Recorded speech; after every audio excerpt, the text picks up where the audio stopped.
Hey everyone, and welcome to Tony for Racism Bad. Tony for you. I've made my love for Metaphor Refantazio known for quite a while now. Everything about it is leagues above many other RPGs in the space, and what makes the game truly stand above the others to me is the world and the characters that inhabit it. I enjoy every single one of them, but when Sega and Atlus approached me and asked me to make a character breakdown on just one party member from the game, I knew immediately who I wanted to cover.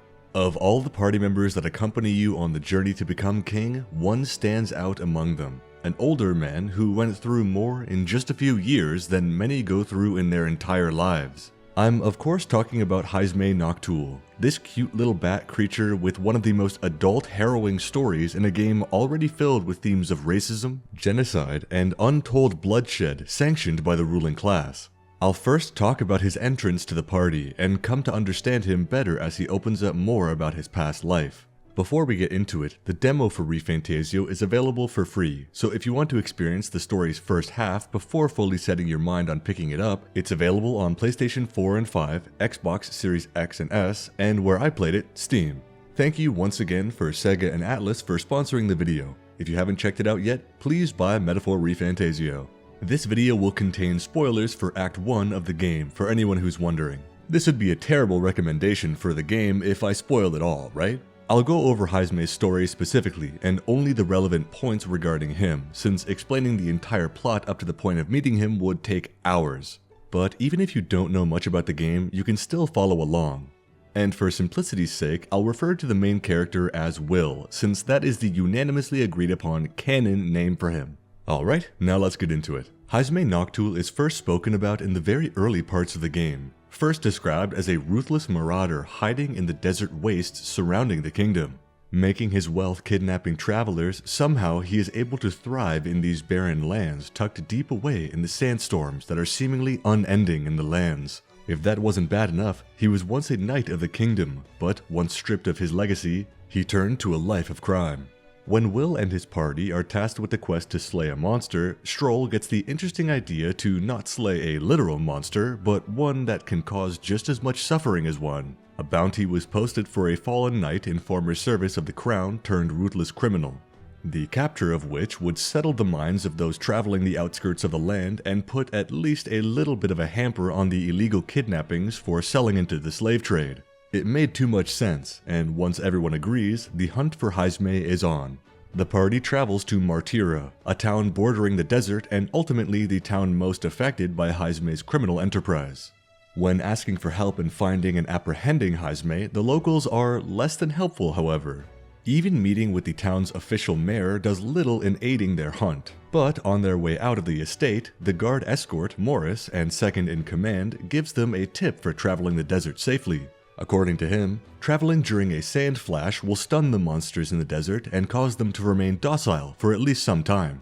When the party heeds this advice, however, it could not be further from the truth, and they are waylaid by an enormous sandworm and ultimately eaten. Feeling the sting of betrayal, they fight their way out of the sandworm's other end, and somehow end up in the cave reported to house the notorious criminal Heismay.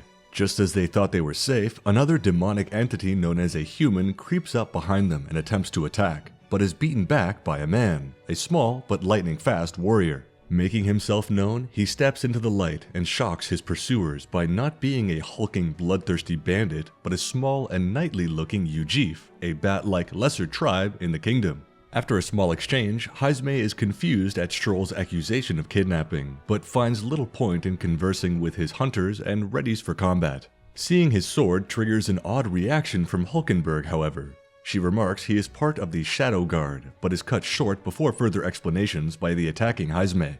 During the fight, Heismay implements many odd techniques, such as mirage arts to summon clones of himself. But despite this, Will can't help but feel the old man is holding back for whatever reason.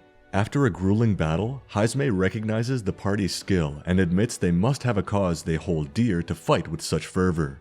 But just the same, he fights for a grand cause as well. With that brief exchange, he retreats in a flash of smoke. Stepping carefully deeper into the den, the party finds it hard to believe anyone could actually live in a place like this. But there is indeed a small hut deep within the cave. Hoping to find some evidence of his crimes, inside they uncover nothing of the sort. In fact, they only find one thing of note, a burial urn filled with the bones of a Ujif child. There's very little chance of this urn belonging to one of his kidnapped victims. The effort just wouldn't make any sense. The only probable explanation, as sad as it is that the bones belong to Heismay's own child.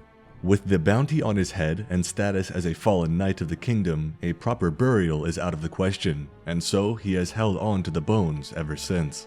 In addition, they also managed to find his former badge, proving he was a member of the Shadow Guard. Now in a safe place, Hulkenberg fully explains the sad truth of the Knight's hierarchy.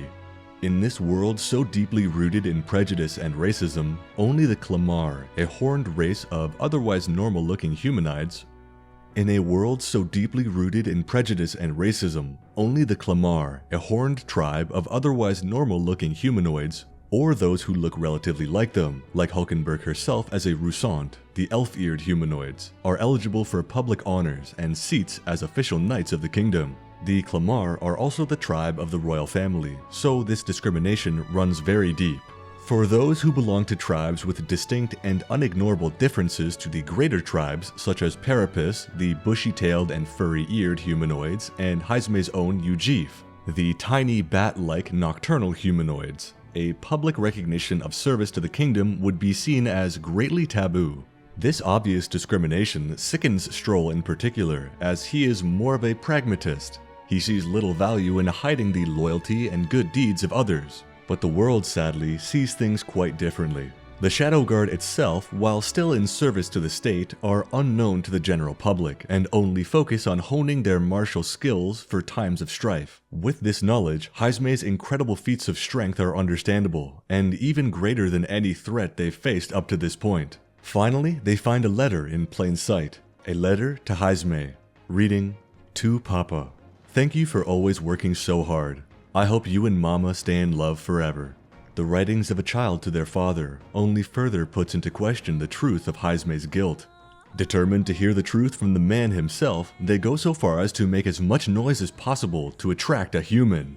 This only serves to incapacitate Heismay, however, as after a comedic scene, Heismay explains he has incredible hearing due to his large ears. It does work in drawing him out though. They finally get an answer out of him after Hulkenberg confronts him with the truth they know he's lost his own child. There could be no way he went through such pain only to enact it onto others. Even after doubting his guilt, Heismay will not come willingly yet, however, and there is another battle. But still, Will feels hesitation in his strikes. Finally defeated, Heismay admits he is not responsible for the kidnappings. Not only could he not have the means to commit the acts, but there may have been another reason he was framed for such a crime. Cast out of his home, stripped of his titles, and marked for death, Heismay has hidden away from the truth of the world for many years in mourning for his lost child. Even after all this, he couldn't bring himself to take the lives of any in your party. There is a much deeper reason for Heismay being framed. The town itself posted the bounty, and the escort Morris who intended to potentially get the party killed. There are many more loose ends that still need to be tied up. Shocked by their understanding of the situation, Heismay agrees to not only go along with the party, but at the end of their investigation, if they still see him as the most likely culprit, he offers his own head with no fight. To settle things once and for all, once the party has Heismay in their captivity, there is another kidnapping reported in the town, thus proving beyond a shadow of a doubt his innocence. When brought to the mayor's estate, the story of the guard Morris falls apart as they fumble over the facts in front of the captain, seemingly unaware of the framing of Heismay. With no one having come or gone from the city, the culprit must be one of their own, and with that, even the captain of the guard is willing to help with the search for the true culprit. First order of the investigation is to search the mayor's estate itself, as that is where Morris fled. Determined to stop the slaying of any more innocent children, the party and Heismay enter the secret entrance to a seemingly underground labyrinth. We have ourselves a dungeon. Entering the sewers of Martyra, they find the culprit Morris transporting a cart full of children. He kidnaps these children for money, believing he couldn't live off the salary of a guardsman forever. When challenged, he rebukes the party for looking down on him and has particular scorn for Heismay, as he was stripped of his titles and should know better than any what people will do when pushed to the brink. Heismay, hearing this, goes through a moment of realization. His past was filled with grief and sorrow, from the moment he was shunned from his village to the death of his child. Nothing in Heismay's life was easy, but they mounted up and buried him in the pain, where he ran away and hid from the truth ever since. For years he wallowed in his desert hovel, waiting for things to change, when deep down he knew the world would not change around him. For as harrowing as Heismay's life was, and how evil the actions of Morris were, the old man refuses to blame him alone. The world itself is in need of correction, and the first step is to change one's own self. So Heismay stands tall, ready to fight for a better future, one where parent and child have no need to fear if they will see the next day, or if that day will be filled with hellfire. Awakening to his archetype, he understands now that you can't erase your past. All you can do is take it in hand and reshape your future. With his fear and insecurities as his light in the darkness, he shouts his truth from his very own heart. The arc of life depends not on birth. By these hands, spoiled or sinless, he fights. The archetype of the thief is awakened, a low-stanced warrior who wields the same backhand blade-gripped katana as Heismay himself. Fitting for a thief who dwells in the shadows, the reverse grip is not one used for dueling, but preemptive strikes and assassinations to end fights before they start. Heismay is all too comfortable fighting in such a way, but now he fights under Will's command, sporting spells of the dark affinity and physical strikes that cause myriad status effects to the opponent. His style is unique and fitting to a former member of the Shadow Guard.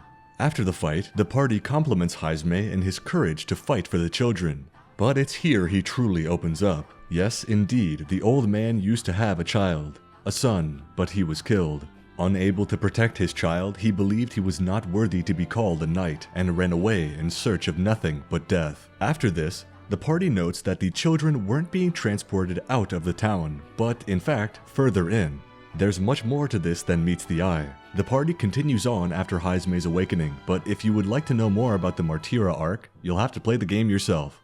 It's a lot more than just a simple case of illegal profiteering. As Heismay gets acquainted with your party and ingratiates himself more within it, Will is able to speak with him one-on-one during the downtime between missions. It's in these small follower quests his true personality shines through. Will and Heismay open up to each other. Will explains what he aims to do in pursuit of the crown, to bring about a world of true equality. And in turn, Heismay speaks of his past and his tribe. The Ujif are classified among the lesser tribes in the land. They are nocturnal and look more like beasts than man, and on top of this, they are incredibly rare to see, being that they are so few in numbers. These qualities led them to being shunned by any who would do business with them, let alone ally with them. The tribe itself was not perfect either, the elders of which could only conceive of short-term alliances, frequently changing. This disposition only furthered their ostracization in these lands. Solely relying on the strength of their immediate allies rather than their own, in time they were left with nothing but a poor and isolated strip of land. Heismay could not accept this and left them behind in search of greater things in the capital. While even he admits his efforts were not for nothing, he was still nowhere close to being an equal to those around him of higher status through nothing but birthright alone. Used only ever as a tool, Heismay was not wholly beaten down yet, and denied the dirtiest of requests, and it was due to this act of morality that he was stripped of his knighthood. Even after devoting his life to service, he lost everything in an instant, and not long after, his son was found dead in a ditch on the outskirts of the city, trampled to death in a riot by the very people who would never see him or his father as an equal. Powerless and alone, he never felt closer to how the elders of his village believed their tribe to be. Only after meeting Will and his party did Heismay see that there was yet something else in the world worth fighting for, even if it did come later on in his life. All he needed were friends, true allies to hold his sorrows with him and lift up his triumphs. Will, filling his mind with hope for a better future, they continue to fight. The following quests are Will and Heismay training, talking about their beliefs and past, and growing closer as friends. Heismay even admitting he treats Will as a son in some way. In return for his kindness, Will offers to help Heismay set his son's ashes to rest in a proper place. They search far and wide, but Heismay eventually settles on the village he first hailed from. Though his son never saw the village himself, Heismay believes it to be a fitting place for his only child to be among his people. When they arrive at the village, it's revealed Heismay really did them justice in their unwillingness to even communicate with strangers, outside of vague alliances and promises. Will is shunned, but not nearly as much as Heismay himself, branded a deserter and betrayer of his kind. The people won't even come out of the shadows to face him directly. The only one who treats him with kindness is the old village chief. Explaining they only wish to lay a child to rest and not to change the village or even stay longer than necessary, the chief, Tadari, agrees to host the burial. The members of the village speak in hushed whispers out of sight, but Heismay hears that they do not share their chief's spirit of forgiveness.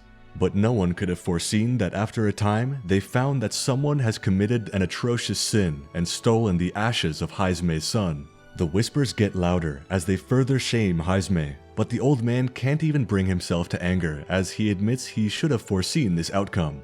Heismay even goes so far as to say he may even deserve to lose his son again, but Will stands up for him in what little way he can by calling out to the villagers. Though satisfying, it amounts to very little. Back at home base, Heismay divulges the story of his departure from the village, the straw that broke the camel's back. In past times, the Ujif village was situated between two settlements of mixed tribes. Relations with the Ujif were surprisingly good and trade flowed freely. One day, conflict arose however between the two villages, and a feud began where both sides asked the Ujif for aid over the other. When faced with the decision to choose who was friend and who was foe, the Ujif elders put off the decision, unable to choose a side. As time went on where neither settlement heard back from the Ujif, the matter that started the dispute was resolved, and ultimately, both villages came to see the Ujif as nothing more than untrustworthy allies of opportunity. This left the village impoverished as they had no way to move goods and provide for their people. Even after Heismay left, disgusted by his people's actions, that is the way it remained ever since. While racism against an entire people is unjustifiable, the Ujif did little to dissuade these perceived notions, and even to this day justify their inaction as if there was nothing more they could have done.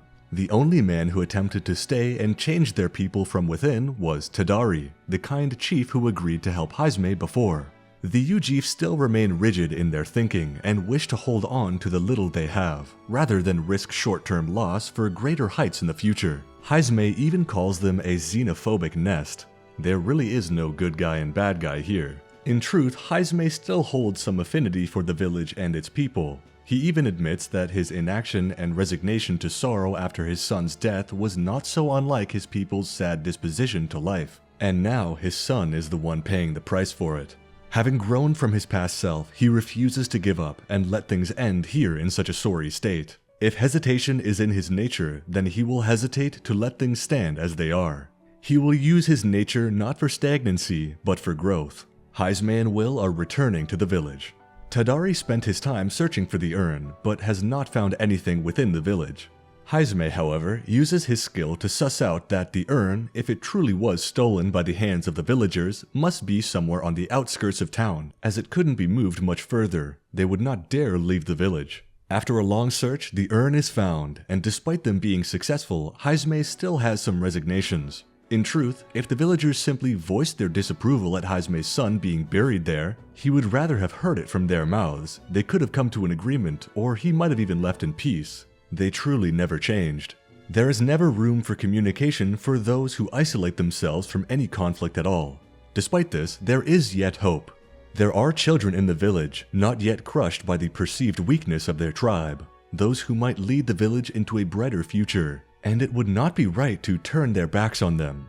After a time, they return to the village for Heismay's grand speech in hopes of reaching at least some of them. Heismay explains he doesn't blame them for what happened to his child, but urges them to look around at the poverty and squalor they live in. To the elders, they may see little worth in planning for the future, but to resign the same fate to the children is unforgivable.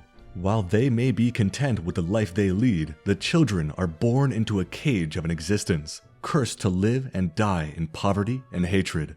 The Ujif of the village come out to finally speak, and while nothing is changed immediately, it's a start to confront a challenge rather than hide away from it.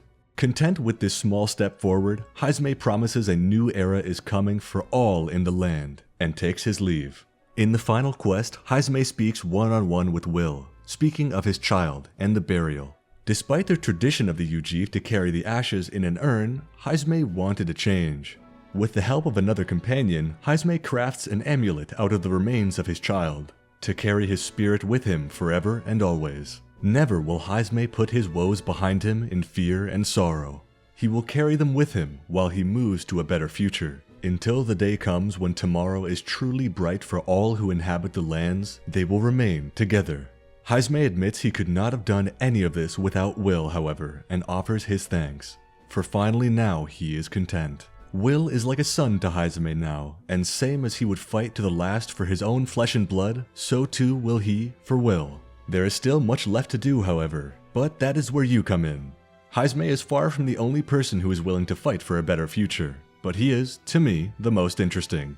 So keep moving forward and see to it that your image of a truly good and just world is seen. There's even more to Heismay's character than I spoke about already, so don't think I spoiled all there is to know about this amazing character. Truly a man of deep complexity and nuanced thought. While he isn't perfect and he knows he cannot truly change his entire disposition overnight, let alone that of his entire race, he knows that is no excuse to ignore the chance for a brighter future.